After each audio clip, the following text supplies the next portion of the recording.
Wagons number 5. The 1963 Studebaker Lark Daytona wagon. Nobody suspected the quiet one.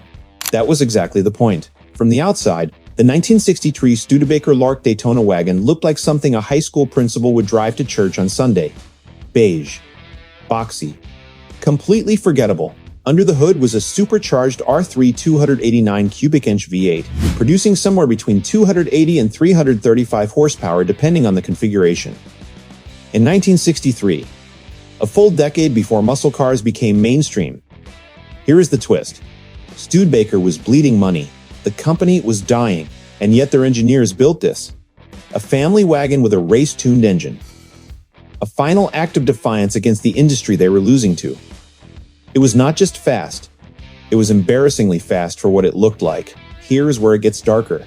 The R3 engine package was so advanced for its time that Studebaker's own dealers did not know what to do with it.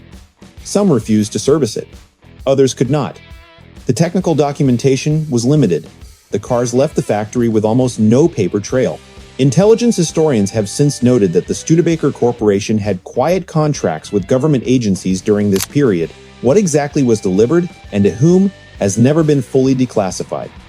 The Lark Daytona wagon did not start a revolution.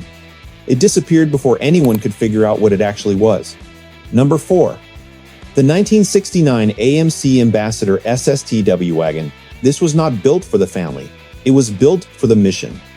By 1969, American Motors was the underdog of the industry. Underfunded. Underestimated. Completely ignored by their competition.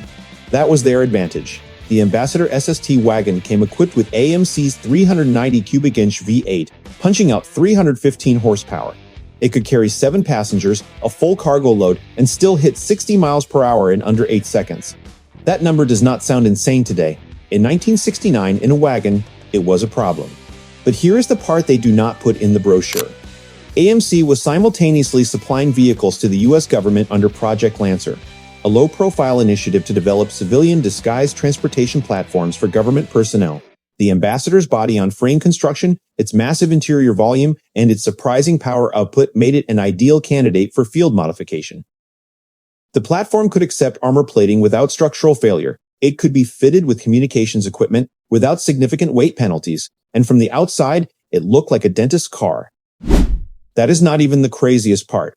AMC never officially acknowledged the government program, but procurement records from the early 1970s show fleet purchases of Ambassador wagons by agencies that had no business buying family haulers. No explanation was ever given. None was asked for. Number 3. The 1970 Pontiac Safari Wagon 455 HO. Pontiac built a Predator, then dressed it in disguise. In 1970, Pontiac was at the absolute peak of its power. The GTO, the Judge, the Firebird. These were the names people knew. The Safari Wagon was the name nobody talked about, and that was the problem. Or, depending on who you were, the solution. The top-spec 1970 Safari came with Pontiac's 455 cubic inch high-output V8, 360 horsepower.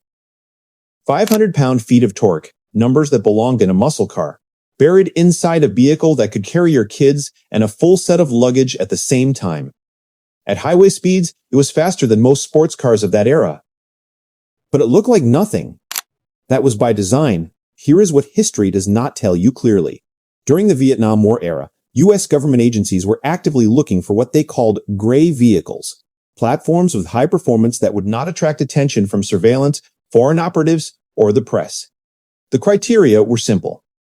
Domestic appearance, maximum power, maximum interior space. The 455 HO Safari checked every box. Pontiac's own internal documents reference a special vehicle allocation program during 1970 and 1971. The destination of those vehicles was redacted. What we know is this. The 455 HO Safari was discontinued after 1972 with almost no public announcement. Production was quiet. Retirement was quieter. Number 2. The 1971 Buick Estate Wagon Stage 1 package. They called it a family car. Buick lied. The Buick Stage 1 package is legendary in muscle car circles. Most people know it from the GSX, the Grand Sport. The car is built to look aggressive. What very few people know is that in 1971, you could order the Stage 1 engine package. The same 455 cubic inch in a wagon. In 1971, it was the fastest production wagon ever built at that point in automotive history. Independent testing clocked it in the low 14s in the quarter mile, carrying full passenger and cargo loads. But here is where it gets worse.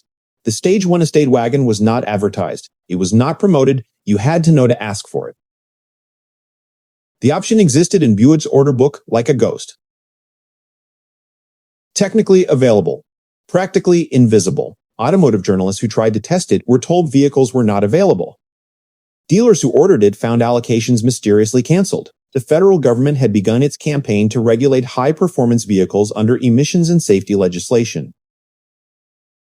But the Stage 1 estate did not just threaten those regulations, it exposed a loophole. Performance restrictions in the early 1970s were written around sports cars and muscle cars. Specific vehicle classifications. A wagon classified as a family vehicle existed in regulatory gray space. It could carry the most powerful engine Buick had ever put in a production car and face none of the scrutiny applied to a GTO or a Chevelle. When regulators figured out what Buick had done, the option was quietly buried. No announcement, no recall, no explanation, just gone. Number 1. The 1965 Chevrolet Malibu Wagon 396 Z16. This was not a car. This was a classified incident. In 1965, General Motors introduced the 396 cubic inch Mark IV big block engine in a package called the Z16. It was an engineering project so extreme, so over-engineered, that GM's own management tried to stop it. They failed. The Z16 produced 375 horsepower. It featured a special high-strength chassis, four-wheel disc brake components, a heavy-duty suspension, and an engine bay reinforced beyond anything in regular production. It was built to win. Drag strips, tracks, anything it touched. The world knows the Z16 from the Chevelle hardtop. Almost nobody knows it was also installed, at least in prototype form, in the Chevelle Malibu wagon. That is not even the craziest part. The prototype wagon Z16 was never supposed to exist publicly. It was built as a testbed, a capability demonstrator, a vehicle designed to show what the platform could do in a body style that did not look like a threat. It was faster than almost every production vehicle in America in 1965. It weighed more. It was bigger. And it was invisible in a neighborhood.